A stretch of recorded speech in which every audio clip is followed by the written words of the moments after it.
د خدیجې بیبي نکاح وشوه، د نبي علیه الصلاة والسلام سره واده وشو. خدیجې بیبي نبي علیه السلام باندې ځان قربان کړی دی، ټول مال یې وله ورکړی دی. الله ذوالجلال ورته قرآن کې فرمایي الم یجدک یتیما فآوی ووجدک ضالا فهدا ووجدک عائلا فاغنا. محبوبه ته غریب نه وي، ته عاجز نه وي، ته بېوسه بېبسه نه وي. فاغنا نو تعالی تمام مالدار کړي د خدیجې بیبي په مال سره. ستا هېڅ وس نه و، ته یتیم وې، ته بېوسه وې، تا سره پیسه نه وه، نو د خدیجې بیبي مال مې درکړ، نو ته مې په هغې باندې مالدار وګرځولې. نو خدیجې بیبي چې څومره مال و بس هغه امام الانبیا ته په یو ځل ورکړ. هغې وپېژنده چې دا خو ډېر لوی شخصیت دی، دا خو پیغمبر دی. نو خپل مال یې ځان یې قربان کړ، مال یې قربان کړ. او نبی علیہ السلام سره ته خدیجې بیبي کوم محبت کړی دی محترمو، کله کله به نبی علیہ السلام یادول. د نبی علیہ السلام د خدیجې بیبي په موجودګۍ کې بل واده هم نه و کړی. مور بیبي خدیجه بیبي چې تر کومې ژوندی وه نبي علیہ السلام بل واده نه و کړی. 11 ودونه یې کړي دي، خو د خدیجې بیبي د وفات نه پس ته یې نور ودونه کړي. او د نبي علیہ السلام 8 بچي وو، 4 نارینه اولاد او 4 زنانه. 7 بچي یې د دې خدیجې بیبي نه شوي دي. یو حضرت ابراهیم سے بچی چې دی نو دا د ماري قبطیې رضی الله عنها نه پیدا شوی دی.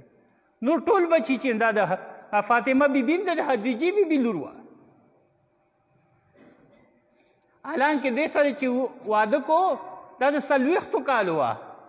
ډاکټري او طبي اوس دغه دا دی چې وایي 40-45 زنانه ورسي دې بچي بس شي، خو بس الله ذوالجلال چې ورکول نو هغه د 40 کالو وه، او هغې نه وروسته الله پاک 7 بچي ورکړي دي.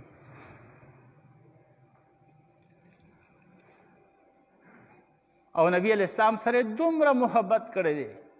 یو روایت کې راځي، خپله مې کتاب کې موندلی دی، یو مولوي صاحب یو استاد هغې د خولې مې خپل استاد اورېدلی و چې کله وفات شوه خدیجې بیبي هغه قبر مبارک چې تاسو څوک تلي لیدلي به یې څوک نه تلي، الله دې بوځي. خدای پاک دې موږ ته د خپل در کولاو کړي.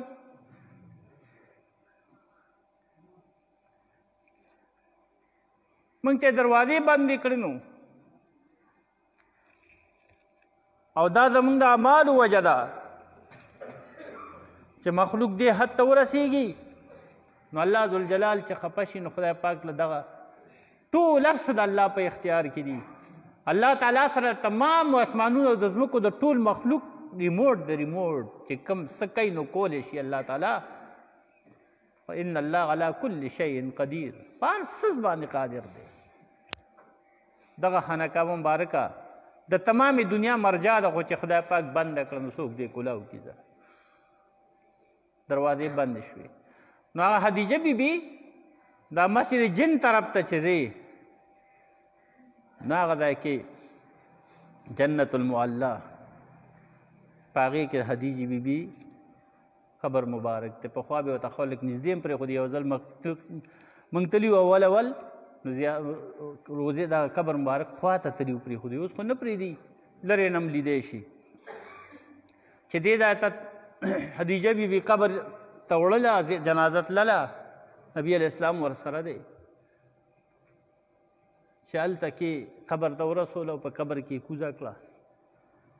طریقه دا ده د اسلام د نبي علیہ السلام چې د مړي مخ په قبلې طرف ته واړئ، بلکې فقها لیکي چې ټول مړی که داسې مخ په قبله باندې داسې کوږ کړی شي نو ډېر بهتر دی. صرف مخ اړول هم دي، خو که ټول مړی سراسر داسې په ترس باندې معمولي او قبلې طرف ته واړولی شي نو ډېره بهتره ده. نو د حضرت خدیجې بیبي مخ قبلې ته نه اوړېد.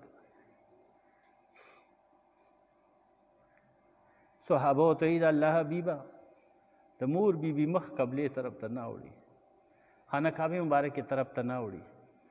نبی علیہ السلام ورته وفرمیل وی تاسو پې تباهی سمې کوي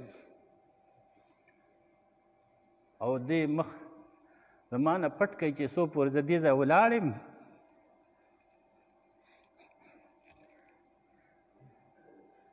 نو دې مخه پله نه وړي دا به ما پله وي دا به الا پله وړي چې زه دې نه پناه شم یو طرف ته شم نو بیا مخ په خپله قبلې ته واوړي دې ته ویلی شي محبت